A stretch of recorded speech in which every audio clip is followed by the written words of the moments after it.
वहीं स्वाति मालीवाल मारपीट मामले में इस वक्त की बड़ी खबर आपको बता दें कि स्वाति मारपीट मामले की जांच अब तेज हो गई है। मामले की जांच के लिए एसआईटी तश्कील की गई है। डीसीपी अंजित चिप्याला की क़यादत में एसआईटी बनी है। इंस्पेक्टर रैंक के 3 अफसर भी इसमें शामिल हैं।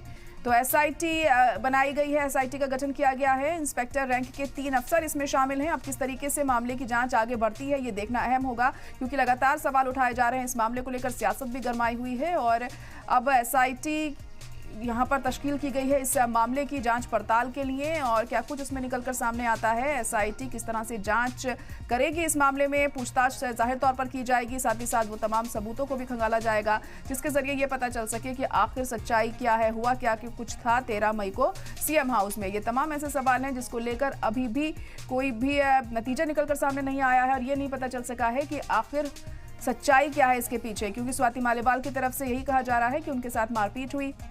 तो वहीं विभव कुमार अपनी बेगुनाही की बात कर रहे हैं यहाँ पर, लेकिन अब जब एसआईटी की तश्कील यहाँ पर कर दी गई है तो वो किस तरीके से इस मामले की जांच करती है आगे ये देखना अहम होगा। इंस्पेक्टर रैंक के 3 अफसर इस टीम में शामिल रहेंगे। आपको बता दें इस मामले की जांच अब एसआईटी करने वाली है। डीसीपी अंजित चिप्याला की क़यादत में एसआईटी बनी है और अब आगे इस मामले में जांच एसआईटी की तरफ से आगे बढ़ेगी। तो देखना होगा किस किस का नाम और इसमें सामने आता है और क्या कुछ इसमें निकलकर हमें देखने को मिलता है आने वाले दिनों में। तो लगातार इस मुद्दे को लेकर माहौल दिल्ली में गरमाया हुआ है, सियासत भी चरम पर है। एक तरफ जहां स्वाति मालीवाल लगातार ये कह रही हैं कि उनके साथ मारपीट हुई है, दुर्व्यवहार किया गया है। हालांकि मेडिकल रिपोर्ट में भी ये साफ हुआ था कि उनके साथ मारपीट हुई है, क्योंकि चोट के निशान पाए गए थे उनके चेहरे पर। एक अगर आप छोटा सा बयान दे पाएं तो।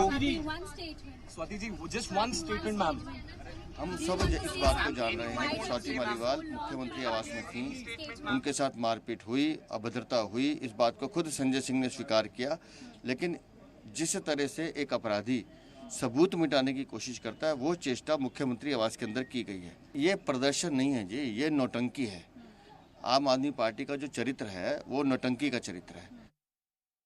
आज जो है दिल्ली के मुख्यमंत्री अगर चुप हैं तो वो इसलिए चुप हैं कि वो इंतज़ार कर रहे हैं कि वो उनका पीए क्या बयान देता है। अगर वो उनके खिलाफ बयान देगा तो कहेंगे कि भारतीय जनता पार्टी ने और पुलिस के दबाव में दे दिया। खिलाफ बयान नहीं देगा तो फिर कहेंगे कि मैं ऐसे देखता हूँ। तो वो दोनों तरफ की बात देखना चाहते हैं। दुर्भाग्य है कि दिल्ली का नेतृत्व इस समय ऐसी सरकार कर रही है जो पूरे देश को गारंटी दे रही थी। आज उनके घर में महिला सुरक्षित रहेगी कि नहीं रहेगी इस बात की गारंटी नहीं है।